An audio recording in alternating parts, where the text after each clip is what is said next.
वरुणयम शक्ति गणेश गणेश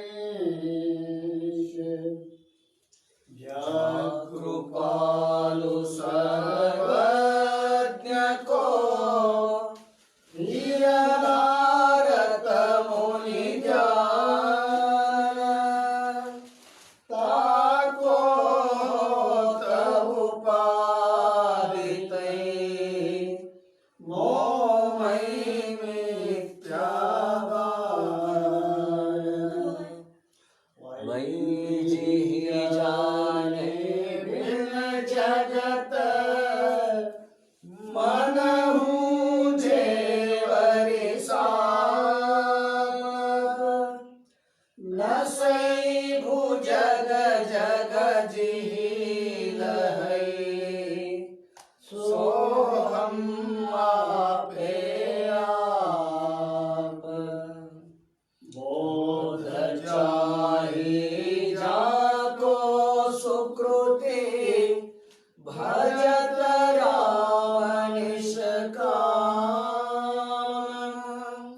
सो मेरो है आत्मा काको करो प्रणाम जो सुख नित्य प्रकाश विभो नाम रूप आधार मति न लखै जिहि मति लखै सो मैं शुद्ध अपार सो मैं शुद्ध अपार सद्गुरुनाथ महाराज की जय।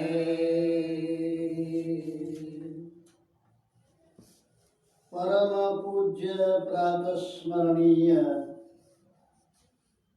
ಸದ್ಗುರುಗಳ ಚರಣಾರವಿಂದಗಳನ್ನ ಹೃತ್ಪದ್ಮದಲ್ಲಿ ಧ್ಯಾನಿಸಿ ಅದ್ವೈತ ಸಾರ್ವಭೌಮ ಜಗದ್ಗುರು ಸಿದ್ಧಾರೂಢರ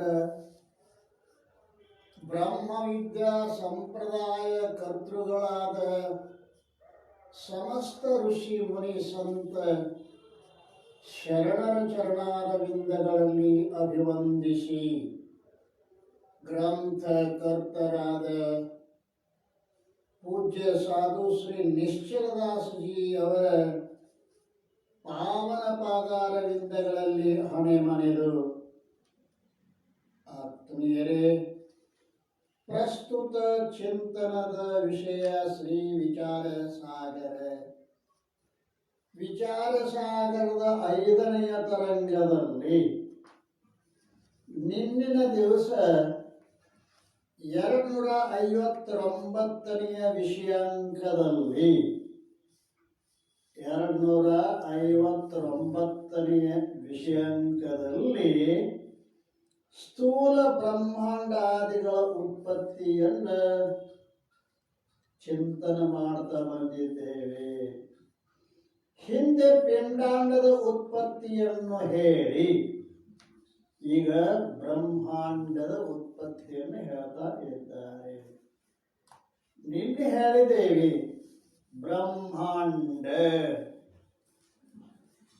ಇದು 14 ಬ್ರಹ್ಮಾಂಡಗಳು. ಬ್ರಹ್ಮ ಅಂಡ, ಅಂಡ ಅಂದ್ರೆ ತತ್ತಿ. ಕೋಳಿ ತತ್ತಿಯೊಳಗೆ ಕೋಳಿ ಮರಿ, ಪಾರಿವಾಳ ತತ್ತಿಯೊಳಗೆ ಪಾರಿವಾಳ ಮರಿ, ಗಿಳಿ ತತ್ತಿಯೊಳಗೆ ಗಿಳಿ ಮರಿ ಇದ್ದಂಗ ಬ್ರಹ್ಮದ ತತ್ತಿಯೊಳಗೆ ಬ್ರಹ್ಮವೇ ಇದ್ದೀತಲ್ಲದೆ ಇನ್ನೇನು ಅಲ್ಲಿ ಇರಲಿಕ್ಕೆ ಸಾಧ್ಯವಿಲ್ಲವಾದ ಕಾರಣ ಜೀವರುಗಳು ವಾಸ ಮಾಡತಕ್ಕಂಥ ಬ್ರಹ್ಮಾಂಡಗಳು 14 ಬ್ರಹ್ಮಾಂಡಗಳ ರಚನೆಯನ್ನ ಹೇಳ್ತಾ ಇದ್ದಾರೆ. ಇಂದ್ರಿಯಗಳಿಗೆ ವಿಷಯವಾದ ಸ್ಥೂಲ ಬ್ರಹ್ಮಾಂಡ, ಈ ಸ್ಥೂಲ ಬ್ರಹ್ಮಾಂಡ ಇಂದ್ರಿಯಗಳಿಗೆ ವಿಷಯ ಆಗ್ತದೆ. ಸೂಕ್ಷ್ಮ ಸೃಷ್ಟಿ ಇಂದ್ರಿಯಗಳಿಗೆ ವಿಷಯ ಆಗುವುದಿಲ್ಲ. ಸೂಕ್ಷ್ಮ ದೇಹ 17 ತತ್ವಾತ್ಮಕವಾದ ಸೂಕ್ಷ್ಮ ದೇಹದ ಉತ್ಪತ್ತಿ ನಿನ್ನೆ ನಾವು ಕೇಳಿದ್ದೀವಿ. ಪಂಚ ಜ್ಞಾನೇಂದ್ರಿಯ, ಪಂಚ ಕರ್ಮೇಂದ್ರಿಯ, ಪಂಚ ಪ್ರಾಣ, ಮನ, ಬುದ್ಧಿ 17ಕ್ಕೆ ಸೂಕ್ಷ್ಮ ಶರೀರ ಅಂತ ಕರೆದಾರೆ. ಇದಕ್ಕೆ ಸೂಕ್ಷ್ಮ ಶರೀರ ಅಂತ ಯಾಕಂದ್ರೆ ಒಂದು ಕೆಲ ನೇತ್ರಾದಿ ಇಂದ್ರಿಯಗಳಿಗೆ ಗೋಚರ ಆಗುವುದಿಲ್ಲ. ಮತ್ತು ನಮಗೆ ಕಿವಿ ಕಣ್ಣ ಮೂಗ ಕಾಣಿಸ್ತಾವಲ್ರಿ ಅಂತ ಅಂದ್ರೆ ಇಲ್ಲಿ ಕಾಣಿಸ್ತಕ್ಕಂಥಗಳು ಇಂದ್ರಿಯಗಳ ಅಲ್ಲ, ಅವುಗಳಿಗೆ ಇಂದ್ರಿಯಗಳ ಗೋಲಕ ಅಂತಾರೆ. ಅಂದ್ರೆ ಇಂದ್ರಿಯಗಳು ಇರುವ ಮನೆ. ಆ ಗೋಲಕಗಳು ನಮ್ಮ ಕಣ್ಣಿಗೆ ಕಾಣಿಸ್ತವೆ ವಿನಃ ಇಂದ್ರಿಯಗಳಿಗೆ ವಿಷಯ ಆಗುವುದಿಲ್ಲ. ಆದರೆ ಈ ಬ್ರಹ್ಮಾಂಡ ಇಂದ್ರಿಯಗಳಿಗೆ ಗೋಚರ ಆಗ್ತದೆ. ಇದು ಸ್ಥೂಲದ. ಆದ್ದರಿಂದ ಇಂದ್ರಿಯಗಳಿಗೆ ವಿಷಯವಾದ ಸ್ಥೂಲ ಬ್ರಹ್ಮಾಂಡ ಉಂಟಾಗಿರುತ್ತದೆ.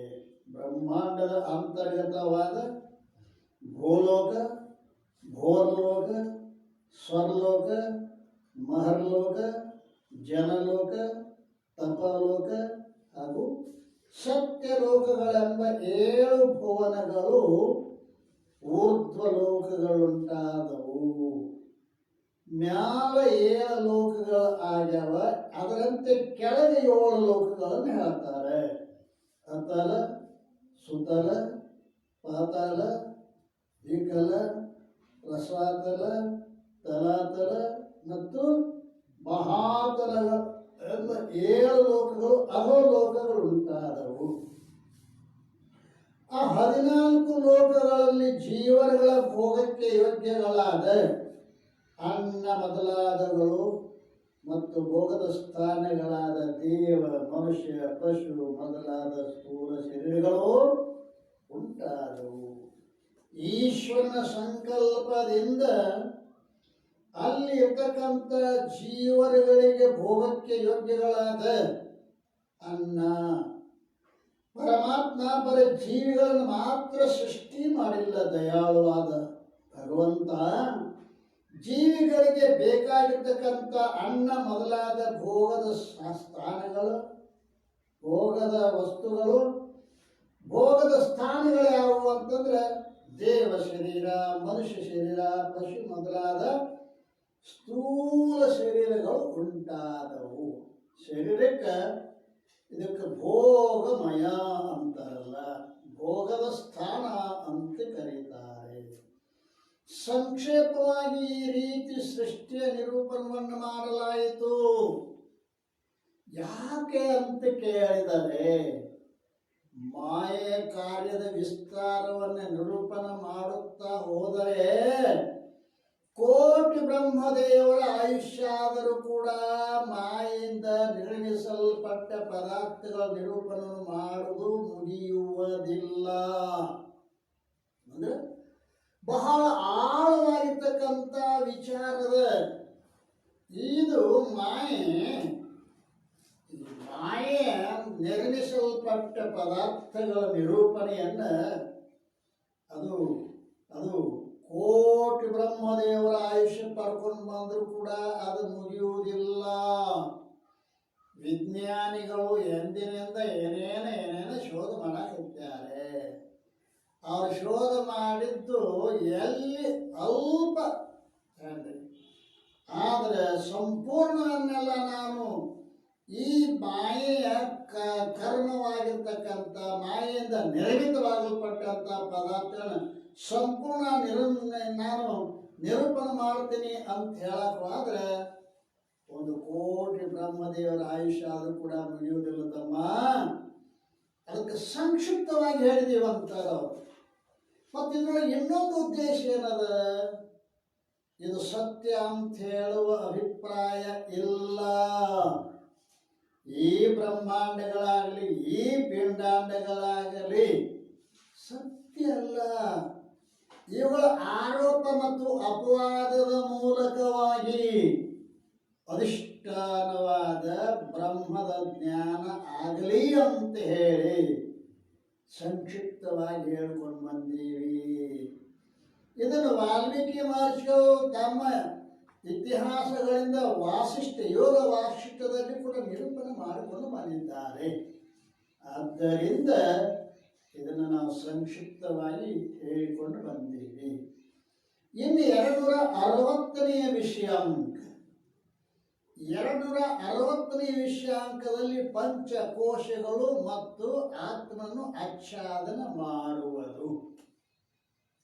ಪಂಚಕೋಶಗಳು ಅನ್ನಮಯ, ಪ್ರಾಣಮಯ, ಮನೋಮಯ, ವಿಜ್ಞಾನಮಯ, ಆನಂದಮಯ ಅಂತ ಈ 5 ಕೋಶಗಳನ್ನು ಹೇಳ್ತಕ್ಕಂಥವರಾಗಿದ್ದಾರೆ. ಸವಯ ಛಂದದ 3ನೇ ಪಾದದ ಅರ್ಥವು ಹಿಂದೆ ಹೇಳಿರ್ತಕ್ಕಂಥ 157ನೇ ಸವಯ ಛಂದ ಅಂತ ಕರೀತಾರಲ್ಲ, ಅಲ್ಲಿ ಹೇಳ್ತಕ್ಕಂಥ ಯಾವ ಮಾಯಾ ಮತ್ತು ಅದರ ಕಾರ್ಯದಲ್ಲಿ 3 ಶರೀರಗಳು 5 ಕೋಶಗಳು ಇರುತ್ತವೆ.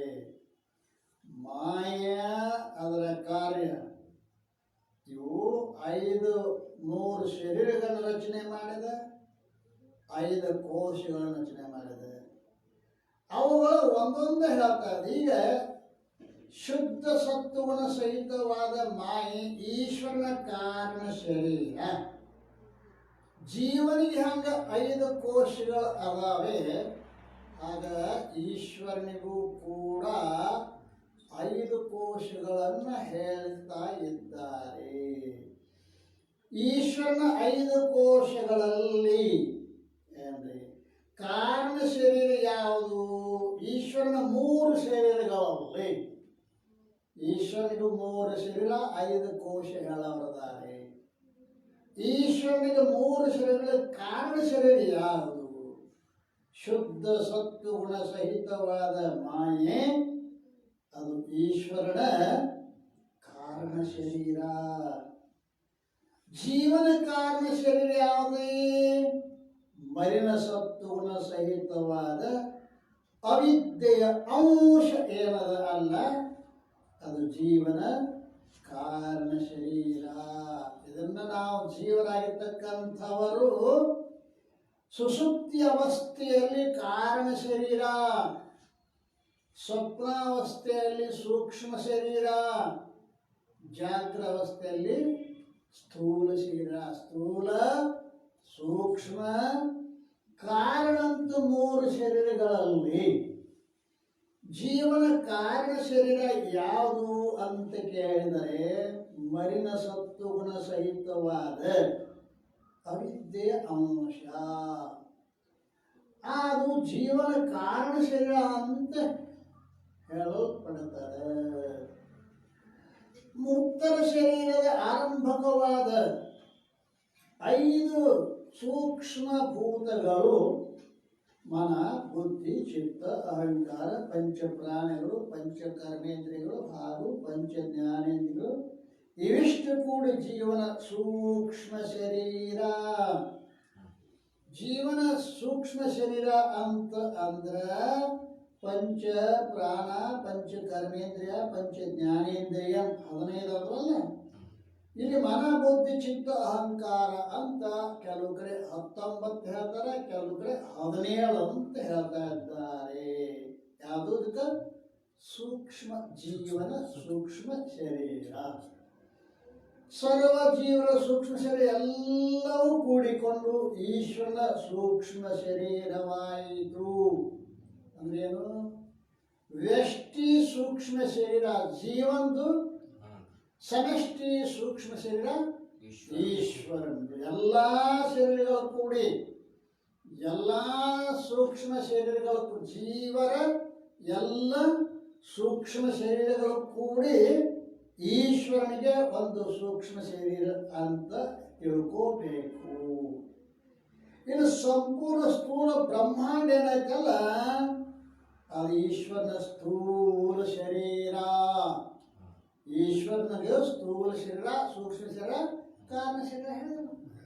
ಈಶ್ವರನಿಗೆ ಸ್ಥೂಲ ಶರೀರ ಯಾವುದು ಅಂತ ಸಂಪೂರ್ಣ ಬ್ರಹ್ಮಾಂಡವೇ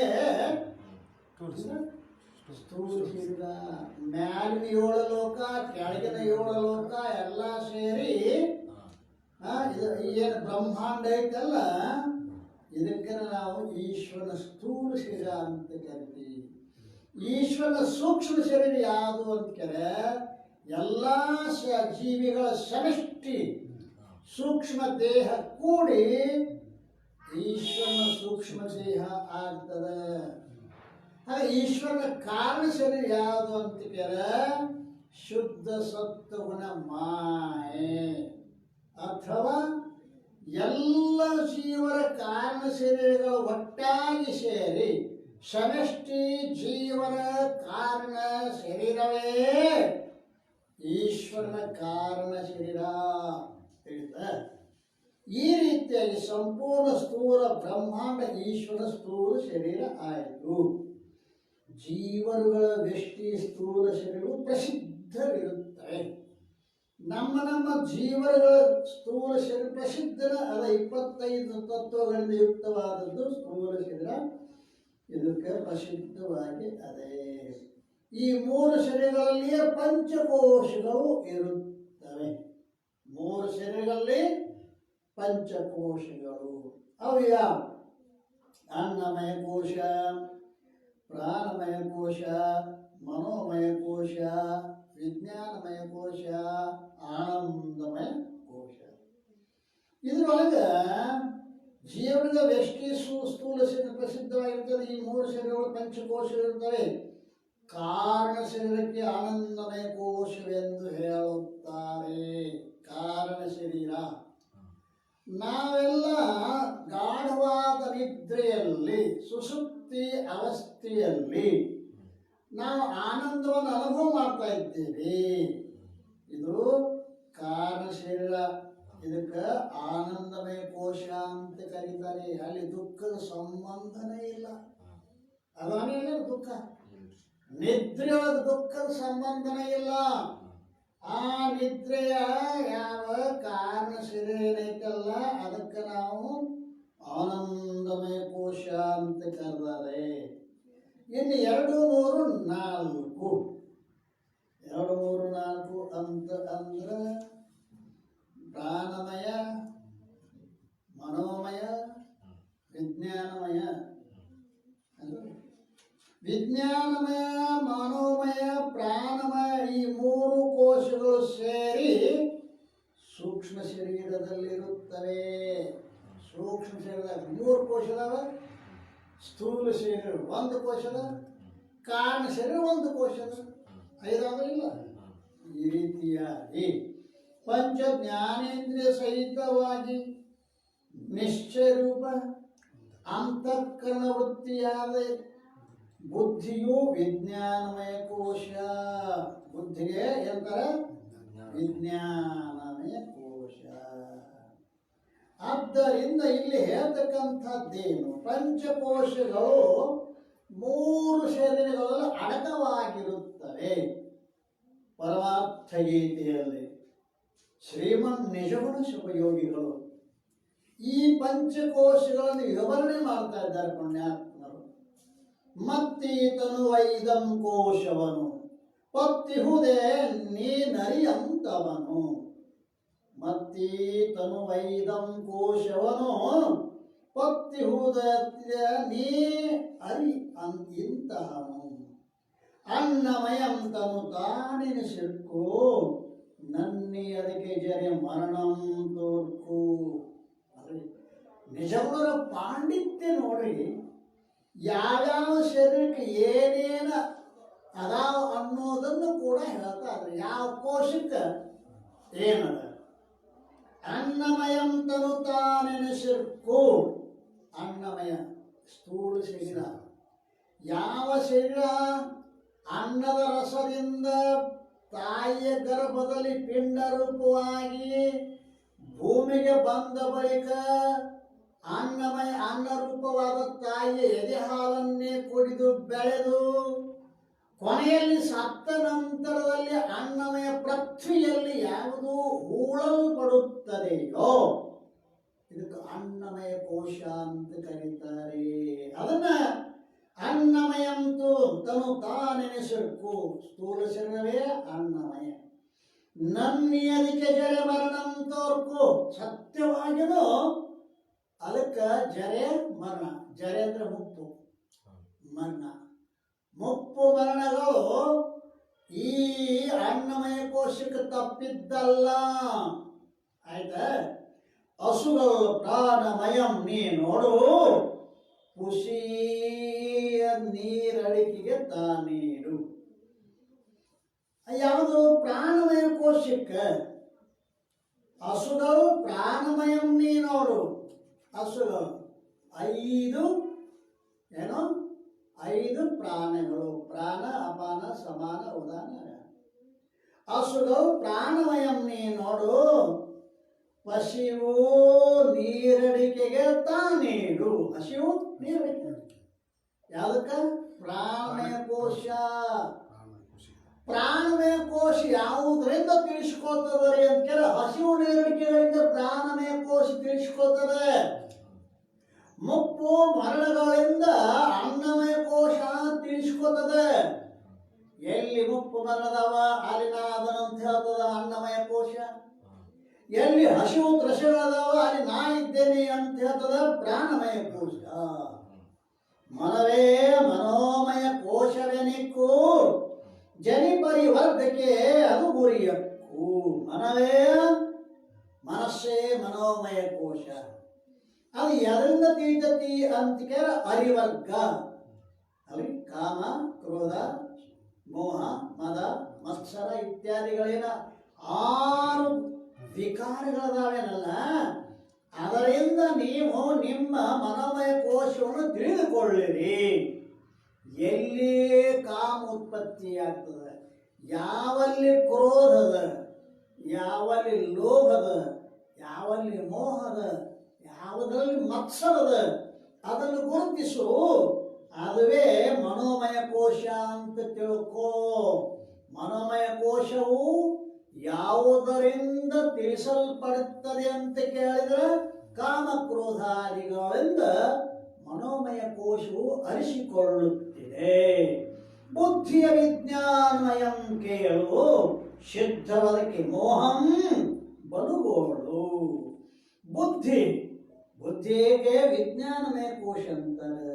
ಅದು ಯಾವುದರಿಂದ ತಿಳಿಸ್ಕೊತತಿ ಅಂತ ಕೇಳ. ಮೋಹ. ಮನಸ್ಸಿನ ಒಳಗ ಕಾಮಾದಿಗಳದಾವೆ. ಬುದ್ಧಿ ವಿಜ್ಞಾನಮಯ ಕೋಶ ಮೋಹ ಅದೇ.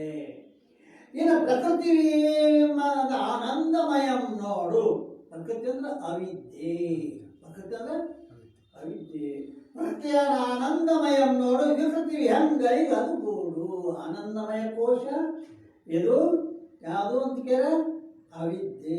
ಅದಕ್ಕೆ ವಿಕಾರಗಳುಂಟು. ಆದ್ದರಿಂದ ನಿಜಗುಣ ಶಿವಯೋಗಿಗಳು ಪರಮಾರ್ಥ ಗೀತೆಯಲ್ಲಿ ಹೇಳಿಕೊಂಡು ಬಂದಿದ್ದಾರೆ.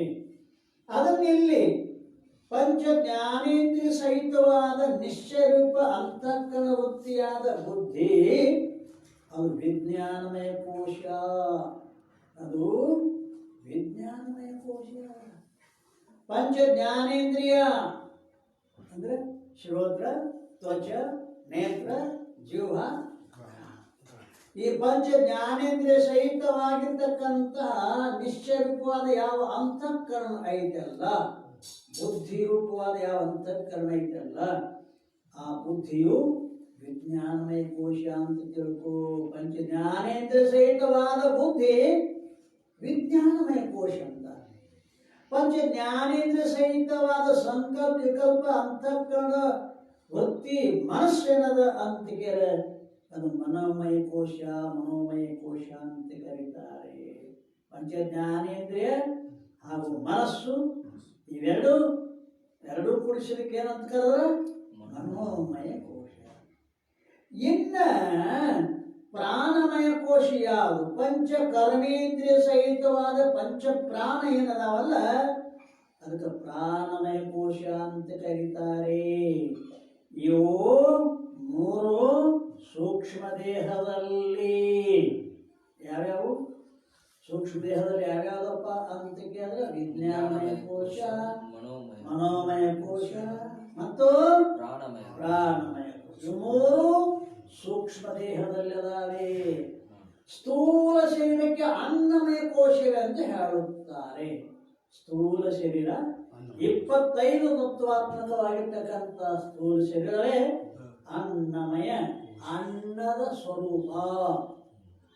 ಇದು ಅನ್ನಮಯ ಕೋಶ. ಈ ರೀತಿಯಿಂದ ಮೂರು ಶರೀರಗಳಲ್ಲಿಯೇ ಪಂಚಕೋಶಗಳು ಇರುತ್ತವೆ. ಮೂರು ಶರೀರಗಳಲ್ಲೇ ಪಂಚಕೋಶಗಳು ಅದಾವೆ. ಅನುಭಾಮೃತಕಾರ ಹೇಳ್ತಾ ಇದ್ದಾರೆ, ಕೇಳ ಸುಖ ನೀನೈದು ಪದರದ ಚೀಲದೊಳಗೆ ರತ್ನದಂತಿ ಢಾಳಿಸುತ್ತಿಹ ಕೋಶಗಳೊಳಗೆ ಥಳಥಳಿಸಿ ಢಾಳಿಸುತ್ತಿಹ ಪ್ರತ್ಯೇಗಾತ್ಮನ ಹೇಳು ಚಿತ್ತ ಸುಖೈಕ ನಿರಾಳ ನಿರ್ಮ ಬ್ರಹ್ಮವೆಂದದ ಬಲ್ಲ ಯೋಗಿಗಳು. ನೋಡು, ಅನುಭಾಮೃತಕಾರರು ಎರಡು ಚಂದ ದೃಷ್ಟಾಂತ ಕೊಡ್ತಾರೆ. ಶುಕ ಮಹರ್ಷಿಗೆ ತಂದೆಯಾದ ವ್ಯಾಸ ಭಗವಾನ್ ಉಪದೇಶ ಮಾಡತಕ್ಕಂಥ ಗ್ರಂಥ.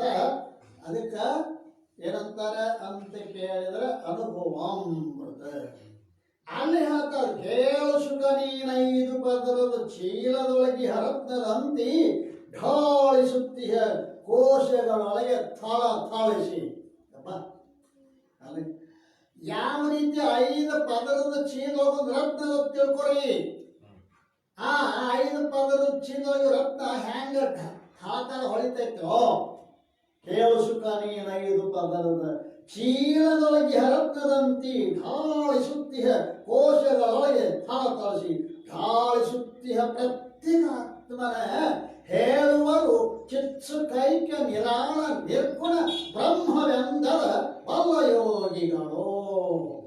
ಈ 5 ಪದದ ಚೀಲದೊಳಗೆ ಹ್ಯಾಂಗ ರತ್ನ ಹೊಳಿತೈತೋ ಹಾಂಗ 5 ಕೋಶಗಳಲ್ಲಿ ಢಾಳಿಸುತ್ತಿಯ ಪ್ರತ್ಯೇಗಾತ್ಮ. ಆ ಪ್ರತ್ಯೇಗಾತ್ಮನೇ ಪರಬ್ರಹ್ಮ ಅಂತ ತಿಳ್ಕೋತಮ್ಮ. ಇದನ್ನ ಮಹಾತ್ಮರು ಹೇಳಿಕೊಂಡು ಬಂದಿದ್ದಾರೆ ಅಂತ.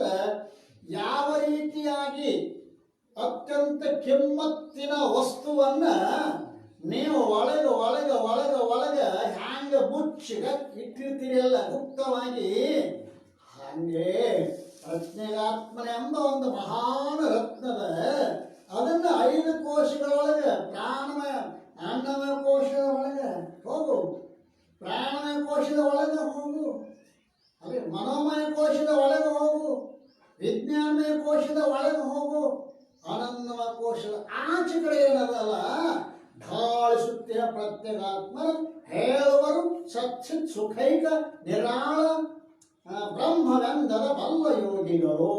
ಅದುವೇ ಬ್ರಹ್ಮ ಅಂತ ತಿಳ್ಕೋ ಅಂತ ಅಲ್ಲಿ ಅನುಭವಮೃತಕಾರರು ಹೇಳಿದಂಗ ಪಂಚ ಕರ್ಮೇಂದ್ರಿಯ ಸಹಿತವಾದ ಪಂಚ ಪ್ರಾಣವು ಪ್ರಾಣಮಯ ಕೋಶ, ಸ್ಥೂಲ ಶರೀರಕ್ಕೆ ಆನಂದಮಯ ಕೋಶವೆಂದು ಹೇಳುತ್ತಾರೆ. ಈ ರೀತಿಯಿಂದ 3 ಶರೀರಗಳಲ್ಲಿ ಪಂಚಕೋಶಗಳು ಇರುತ್ತವೆ. ಇದು ಜೀವನ ಇತಿಹಾಸ. ಈಶ್ವರನ ಶರೀರದಲ್ಲಿ ಈಶ್ವರನ ಕೋಶಗಳಿರುತ್ತವೆ. ಈಶ್ವರನ ಶರೀರವು ಈಶ್ವರನ ಪಂಚಕೋಶಗಳದಾವೆ. ಜೀವನ ಶರೀರದಲ್ಲಿ ಜೀವನ ಪಂಚಕೋಶಗಳು ಇರ್ತವೆ. ಇನ್ನ ಈಶ್ವರನ ಪಂಚಕೋಶಗಳು ಬಹಳ ಸೂಕ್ಷ್ಮವಾದ ವಿಷಯ ಅದ. ಈಶ್ವರನ ಪಂಚಕೋಶಗಳನ್ನ 302ನೇ ಟಿಪ್ಪಣಿಗಳು ಬರೀತಾರೆ. ಯಾಕಂದ್ರೆ ಈ ವಿಷಯ ಬೇರೆ ಗ್ರಂಥಗಳಲ್ಲಿ ತಿಳಿಲಿಕ್ಕೆ ಸಿಗುವುದಿಲ್ಲ. ಈಶ್ವರನ ಪಂಚಕೋಶಗಳು ಸಮಷ್ಟಿ ಅಜ್ಞಾನ ರೂಪ ಮಾಯಿ, ಅದು ಈಶ್ವರನ ಕಾರಣ ಶರೀರ. ಸಮಷ್ಟಿ ಅಜ್ಞಾನ ರೂಪ ಮಾಯ, ವ್ಯಷ್ಟಿ ಅಜ್ಞಾನದ ಒಂದು ಅಂಶಕ್ಕೆ ವ್ಯಷ್ಟಿ ಅಜ್ಞಾನ ಅಂತಾರೆ. ಎಲ್ಲ ಅಜ್ಞಾನ ಕೂಡಿ ಸಮಷ್ಟಿ ಅಜ್ಞಾನ ಅಂತ, ಅದಕ್ಕೆ ಮಾಯಾ ಅಂತ ಮತ್ತೊಂದು ಹೆಸರು ಅದೇ. ಇದು ಈಶ್ವರನ ಕಾರಣ ಶರೀರ, ಅದುವೇ ಈಶ್ವರನ ಆನಂದಮಯ ಕೋಶ ಇರುತ್ತದೆ. ಆಯ್ತಾ? ಇನ್ನು 2 4 ಜೀವರುಗಳ ಸಮಷ್ಟಿ ಸೂಕ್ಷ್ಮ ಶರೀರ ರೂಪ ಹಿರಣ್ಯ ಗರ್ಭ ಈಶ್ವರನ ಸೂಕ್ಷ್ಮ ಶರೀರವಿರುತ್ತದೆ. ಆಯ್ತಾ? ಜೀವರುಗಳ ಸಮಷ್ಟಿ ಸೂಕ್ಷ್ಮ ಶರೀರಕ್ಕೆ ಹಿರಣ್ಯ ಗರ್ಭ ಅಂತ ಕರೀತಾರೆ. ಎಲ್ಲ ಜೀವರ ಸೂಕ್ಷ್ಮ ಶರೀರಕ್ಕೆ ಒಂದು ಹೆಸರದ, ಅದಕ್ಕೆ ಹಿರಣ್ಯ ಗರ್ಭ ಅಂತ ಕರೀತಾರೆ. ಅದಕ್ಕೆ ಎಲ್ಲ ಜೀವರ ಸೂಕ್ಷ್ಮ ಶರೀರ ಒಟ್ಟಿಗೆ ಕೂಡಿಸಿದಾಗ ಅದಕ್ಕೆ ಹಿರಣ್ಯ ಗರ್ಭ ಅಂತಾರೆ. ಹಿರಣ್ಯ ಗರ್ಭ ಇದು ಈಶ್ವರನ ಸೂಕ್ಷ್ಮ ದೇಹವಿರುತ್ತದೆ ಅಲ್ರಿ. ಅಂದ್ರೇನು? ವಿಜ್ಞಾನಮಯ, ಮನೋಮಯ, ಪ್ರಾಣಮಯ ರೂಪ ಈಶ್ವರನ 3 ಕೋಶಗಳಿರುತ್ತವೆ. ಈ ಸೂಕ್ಷ್ಮ ಶರೀರದೊಳಗೆ 3 ಕೋಶದ ಈಶ್ವರನ ಸೂಕ್ಷ್ಮ ಶರೀರ ಯಾವುದು? ಹಿರಣ್ಯ ಗರ್ಭ. ಹಿರಣ್ಯ ಗರ್ಭ ಅಂದ್ರೆ ಏನು?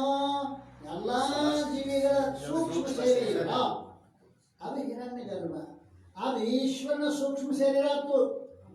ಆ ಈಶ್ವರನ ಸೂಕ್ಷ್ಮ ಶರೀರದಾಗ ಈಶ್ವರನ 3 ಕೋಶಗಳದಾವ. ವಿಜ್ಞಾನಮಯ ಕೋಶದ, ಮನೋಮಯ ಕೋಶದ, ಪ್ರಾಣಮಯ ಕೋಶದ. ಇವು ಈಶ್ವರನ 3 ಕೋಶಗಳಿರುತ್ತವೆ. ಹಾಗಾದ್ರೆ ಆ 3 ಕೋಶಗಳು ಯಾವುದು ಅಂತ ಕೇಳಿದರೆ ದಿಕ್ಪಾಲ, ವಾಯು, ಸೂರ್ಯ, ವರುಣ ಮತ್ತು ಅಶ್ವಿನಿ ಕುಮಾರ. ಈ 5 ಈಶ್ವರನ ಜ್ಞಾನೇಂದ್ರಿಯಗಳು. ಹೇಳ್ತಾ ಅವು ಜ್ಞಾನೇಂದ್ರಿಯಗಳದಾವೆ. ನಾವು ಜೀವನ ದೃಷ್ಟಿಯಿಂದ ಆರೋಪ ಮಾಡಕತ್ತೀವಿ ಅಂತ ತಿಳ್ಕೊಂಡು ಈಶ್ವರನಲ್ಲಿ ತಿಳ್ಕೊಳ್ಳೋ ಸಲುವಾಗಿ ದಿಕ್ಪಾಲ, ವಾಯು, ಸೂರ್ಯ, ವರುಣ, ಅಶ್ವಿನಿ ಕುಮಾರ ಈ 5 ಈಶ್ವರನ ಜ್ಞಾನೇಂದ್ರಿಯಗಳದಾವೆ. ನಿಮಗೆ ಗೊತ್ತಿರಬೇಕು, ಶ್ರೋತ್ರೇಂದ್ರಿಯ ದೇವತಾ ದಿಕ್ಕು. ಇಲ್ಲಿ ನಿಮ್ಗೆ ಗೊತ್ತಾಗ್ತೈತಿ. ಶ್ರೋತ್ರೇಂದ್ರಿಯ ದೇವತಾ ದಿಕ್ಕು, ತ್ವಗೇಂದ್ರಿಯ ದೇವತಾ ವಾಯು. ಅಲ್ಲಿ ಬಂದ ನೋಡೋದು ದಿಕ್ಪಾಲ, ವಾಯು, ಸೂರ್ಯ ಬಂತಿಲ್ಲ. ನೇತ್ರೇಂದ್ರಿಯ ದೇವತಾ ಸೂರ್ಯ, ರಸನೇಂದ್ರಿಯ ದೇವತಾ ವರುಣ, ಅದಲ್ಲ. ಘ್ರಾಣೇಂದ್ರಿಯ ದೇವತಾ ಅಶ್ವಿನಿ ಕುಮಾರ. ಆ ದೇವತೆಗಳು ಏನದಾವಲ್ಲ 5 ಈಶ್ವರ ಜ್ಞಾನೇಂದ್ರಿಯಗಳದಾವೆ. ಅವು ಸಹಿತವಾಗಿ ಸಮಷ್ಟಿ ಬುದ್ಧಿಮಯ ಮಹತತ್ವ ರೂಪವು ಅಥವಾ ಸರ್ವ ಬುದ್ಧಿಗಳ ಅಭಿಮಾನಿಯಾದ ಬ್ರಹ್ಮರೂಪ ಈಶ್ವರನ ಬುದ್ಧಿಯು ಕೂಡಿ ಈಶ್ವರನ ವಿಜ್ಞಾನಮಯ ಕೋಶ ಅದು. ಈಶ್ವರನ ಅನ್ನಮಯ ಕೋಶ ಅದು, ಈಶ್ವರನ ವಿಜ್ಞಾನಮಯ ಕೋಶ ಹೇಳಿದ್ರು ಅದಲ್ಲ. ಈಗ ಉಕ್ತ ಶ್ರೋತ್ರಾದಿ ಜ್ಞಾನೇಂದ್ರಿಯ ಅಧಿಷ್ಠಾನ ದೇವತೆಗಳು 5 ಜ್ಞಾನೇಂದ್ರಿಯಗಳಾಗಿದ್ದು ಅವುಗಳ ಸಹಿತ ಸಮಷ್ಟಿ ಮನರೂಪ ಅಹಂಕಾರಮಯವು ಅಥವಾ ಸರ್ವರ ಮನಗಳಿಗೆ ಅಭಿಮಾನಿ ದೇವತೆಯಾದ ಚಂದ್ರ ಅದಲ್ಲ. ಆ ಚಂದ್ರಮಾಮಯ ಈಶ್ವರನ ಮನಸ್ಸಾಗಿದೆ. ಎಲ್ಲ ಜೀವರ ಮನಸ್ಸು ಕೂಡ ಈಶ್ವರನ ಮನಸ್ಸು ಅಂತ ತಿಳ್ಕೊರಿಲ್ಲ. ಆಯ್ತಾ? ಅಭಿಮಾನಿಯಾದ ದೇವತೆ ಚಂದ್ರದ ನಮ. ಮನಸ್ಸಿನ ದೇವತೆ ಯಾರೀ? ಚಂದ್ರ. ಆ ಚಂದ್ರ ಈಶ್ವರನ ಮನ ಕೂಡಿ ಮನೋಮಯ ಕೋಶ ಆಯ್ತು. ಇನ್ನು ಅಗ್ನಿ, ಇಂದ್ರ, ಉಪೇಂದ್ರ, ಪ್ರಜಾಪತಿ, ಮೃತ್ಯು ಈ 5 ಈಶ್ವರ ಕರ್ಮೇಂದ್ರಿಯಗಳ ದೇವತೆಗಳು. ನಿಮ್ಗೆ ಗೊತ್ತದ ಇಲ್ಲ? ಕರ್ಮೇಂದ್ರಿಯ ದೇವತೆಗಳು ವಾಕ್ೇಂದ್ರಿಯ ದೇವತಾ ಯಾರು? ಕರ್ಮೇಂದ್ರಿಯ ಹತ್ರ ವಾಕ್, ಪಾಣಿ, ಪಾದ ವಸ್ತು. ವಾಕೇಂದ್ರಿಯ ದೇವತಾ ದಿಕ್ಕು, ಪಾನೇಂದ್ರ ದೇವತಾ ಇಂದ್ರ, ಆಕ್ ಪಾನಿ ಪಾದೇಂದ್ರ ದೇವತಾ ಉಪೇಂದ್ರ, ಆಕ್ ಪಾನಿ ಪಾದ ಉಪಸ್ಥ ಪ್ರಜಾಪತಿ, ಬುಧ, ಮೃತ್ಯು. ಈ 5 ಈಶ್ವರನ ಕರ್ಮೇಂದ್ರಿಯಗಳದಾವೆವು. ಈ ನಮ್ಮ ಜೀವರ ಏನು ಅದಾವಲ್ಲ ಅವು ಈಶ್ವರನ ಕರ್ಮೇಂದ್ರಿಯಗಳದಾವೆ. ಕರ್ಮೇಂದ್ರಿಯ ದೇವತೆಗಳು ಅಲ್ಲಿ ಅವರಿಗೆ ಕರ್ಮೇಂದ್ರಿಯಗಳು ಆಗಿದ್ದಾವೆ. ಅವುಗಳ ಸಹಿತವಾಗಿ ಸಮಷ್ಟಿ ಪ್ರಾಣ ಅಥವಾ ವಾಯುವಿನ ಅಭಿಮಾನಿ ದೇವತರು ಈಶ್ವರನ ಪ್ರಾಣ ಕೂಡಿ ಈಶ್ವರನ ಪ್ರಾಣಮಯ ಕೋಶ. ಇನ್ನು ಸಮಷ್ಟಿ ಸ್ಥೂಲ ಶರೀರ ವಿರಾಟ ಈಶ್ವರನ ಸ್ಥೂಲ ಶರೀರವಿರುತ್ತದೆ. ಅದುವೇ ಈಶ್ವರನ ಅನ್ನಮಯ ಕೋಶವಿರುತ್ತದೆ.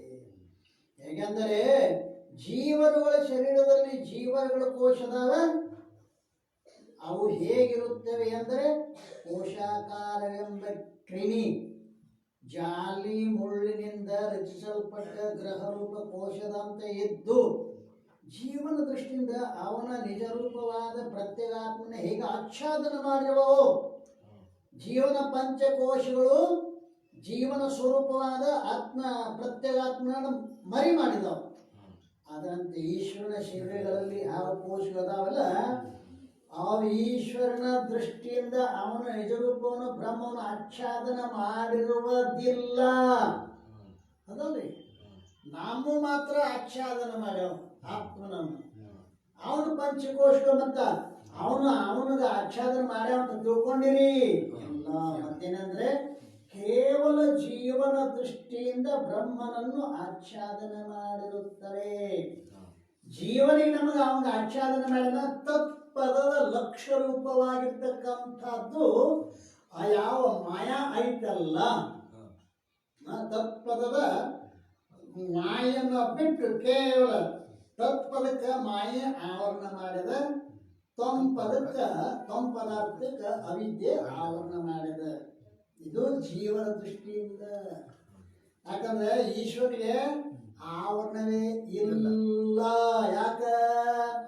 ಶುದ್ಧ ಸತ್ವನ ಮಾಯೆ ಉಪಾಧಿಯಾಗಿರುವುದರಿಂದ ನಾವು ಹೆಂಗೆ ಗುರುಗಳ ಶರಣಾಗತರಾಗಿ ಆ ಆವರಣ ಕಳ್ಕೋಬೇಕಾಗಿತ್ತು, ಹಂಗೆ ಈಶ್ವರಿಗೆ ಗುರುವಂತಕ್ಕೆ ಶರಣಾಗತಾಗಿ ಮಾಯೆ ಕಳ್ಕೋದಕ್ಕೆ ಪ್ರಶ್ನೆ ಇಲ್ಲ. ಮತ್ತೇನೆ ಅಂದರೆ ಕೇವಲ ಜೀವನ ದೃಷ್ಟಿಯಿಂದ ಬ್ರಹ್ಮನು ಆಚ್ಛಾದನ ಮಾಡಿರುತ್ತವೆ.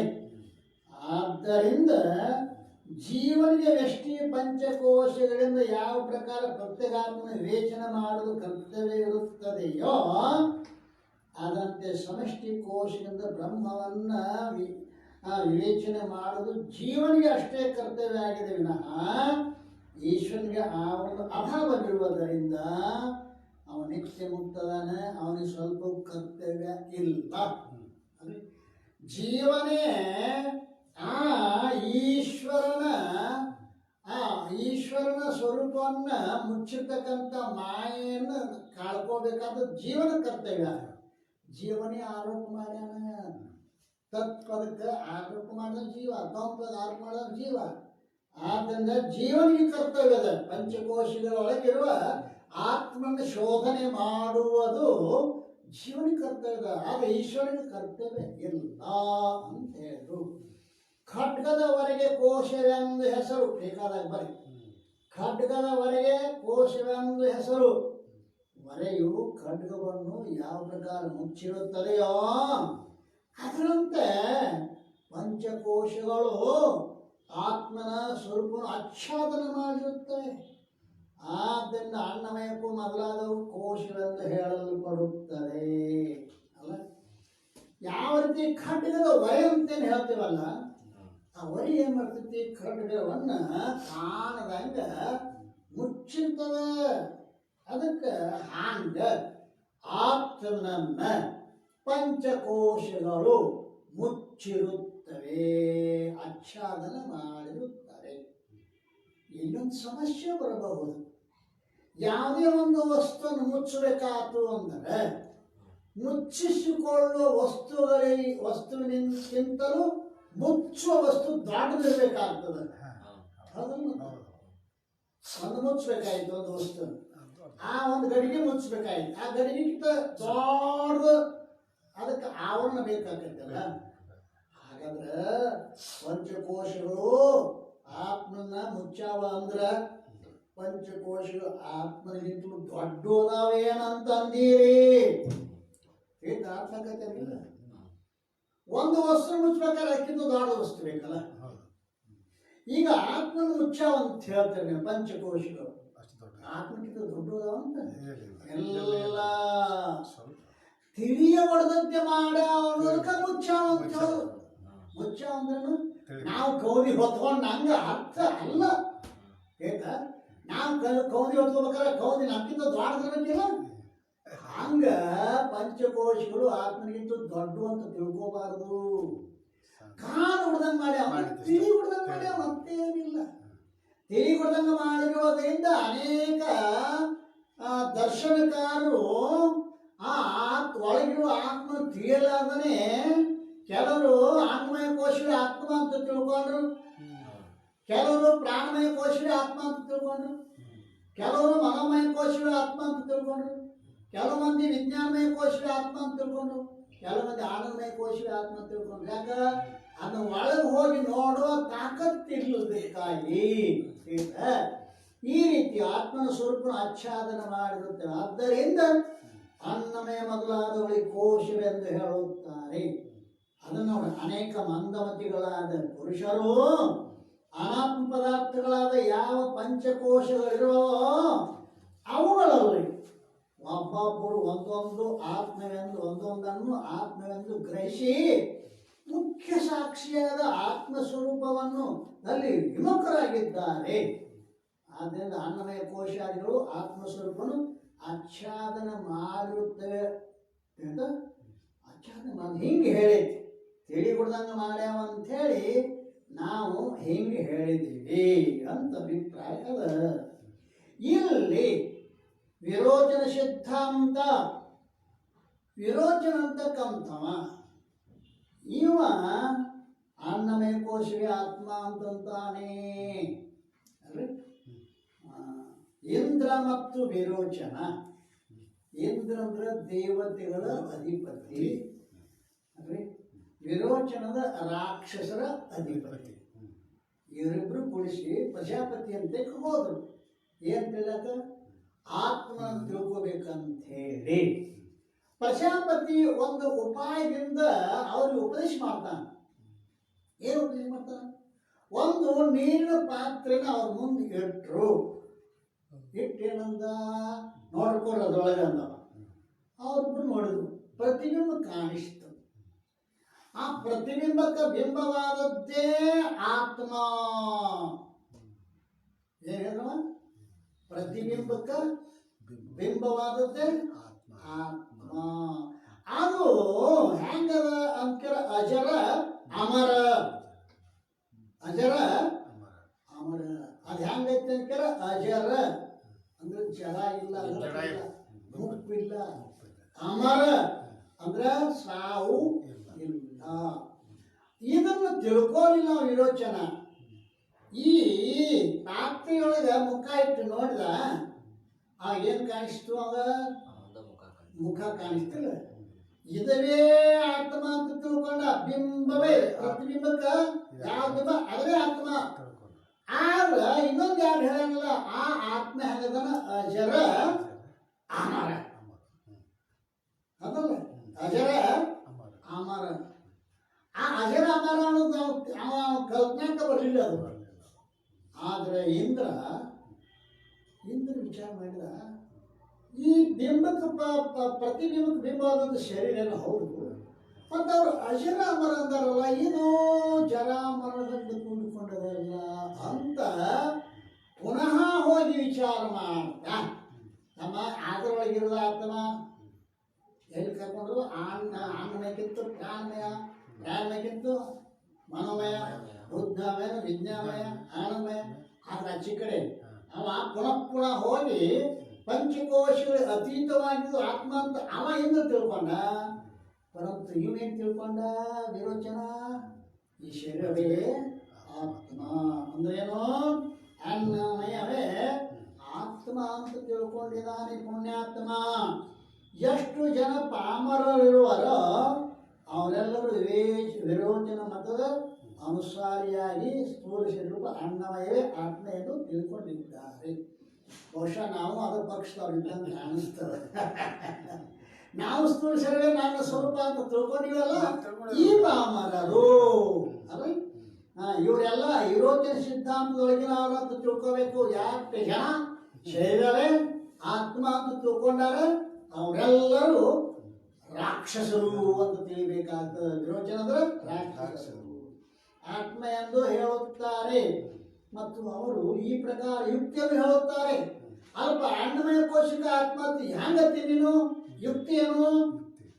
ಅದಕ್ಕೆ ಹೇಳ್ತಾರಲ್ಲ, ಯಾವುದರಲ್ಲಿ ಅಹಂ ಬುದ್ಧಿಯಾಗುವುದೋ ಅದು ಆತ್ಮ ಇರುತ್ತದೆ. ಬುದ್ಧಿಯು ಸ್ಥೂಲ ಶರೀರದಲ್ಲಾಗುತ್ತದೆ.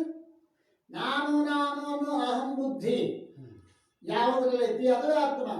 ಅಂದ್ರೆ ಈ ಸ್ಥೂಲ ಶರೀರ ನಾನು ನಾನು ಆಯ್ತಿಲ್ಲ, ಅನುಭವ ಐತಿಲ್ಲ. ಆದ್ದರಿಂದ ಇದು ಸ್ಥೂಲ ಶರೀರವೇ ಆತ್ಮ.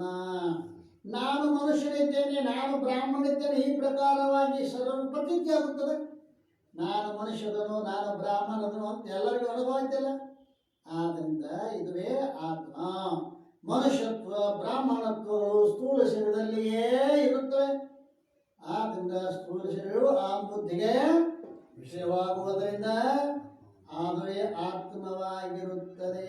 ಅಥವಾ ಇನ್ನೊಂದು ರೀತಿ ಯುಕ್ತಿ ಹೇಳ್ತಾನೆ, ಯಾವುದರಲ್ಲಿ ಮುಖ್ಯ ಪ್ರೀತಿ ಉಂಟಾಗುವುದೋ ಅದು ಆತ್ಮವಿರುತ್ತದೆ. ಮುಖ್ಯ ಪ್ರೀತಿ ಅಮುಖ್ಯ ಪ್ರೀತಿ.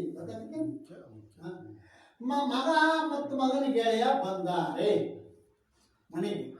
ಮಗ ಬಂದಾನ, ಮಗನ ಗೆಳೆಯ ಬಂದ. ಇಬ್ಬರಿಗೂ ಊಟ ಕೊಡ್ತಾನೆ ಅಪ್ಪ.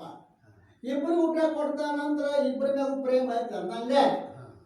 ಆದರೆ ಮಗನ ಮ್ಯಾಗ ಮುಖ್ಯ ಪ್ರೀತಿ ಐತಿ, ಮಗನ ಗೆಳೆಯ ಮೇಲೆ ಅಮುಖ್ಯ ಪ್ರೀತಿ. ಮಗನ ಸಲುವಾಗಿ ಮಗನ ಗೆಳೆಯ ಮೇಲೆ ಪ್ರೇಮದ, ನೇರವಾಗಿ ಮಗನ ಗೆಳೆಯ ಮೇಲೆ ಇಲ್ಲ, ಮಗನ ಸಲುವಾಗಿ ಮಗನ ಗೆಳೆಯ ಮೇಲೆ ಪ್ರೇಮದ. ಹಾಗೆ ಇಲ್ಲೇನು ಹೇಳ್ತಾ ಇದ್ದಾರೆ ಅಂತ ಕೇಳಿದರೆ, ಅಥವಾ ಯಾವುದ್ರ ಮುಖ್ಯ ಪ್ರೀತಿ ಉಂಟಾಗೋದು ಅದು ಆತ್ಮ.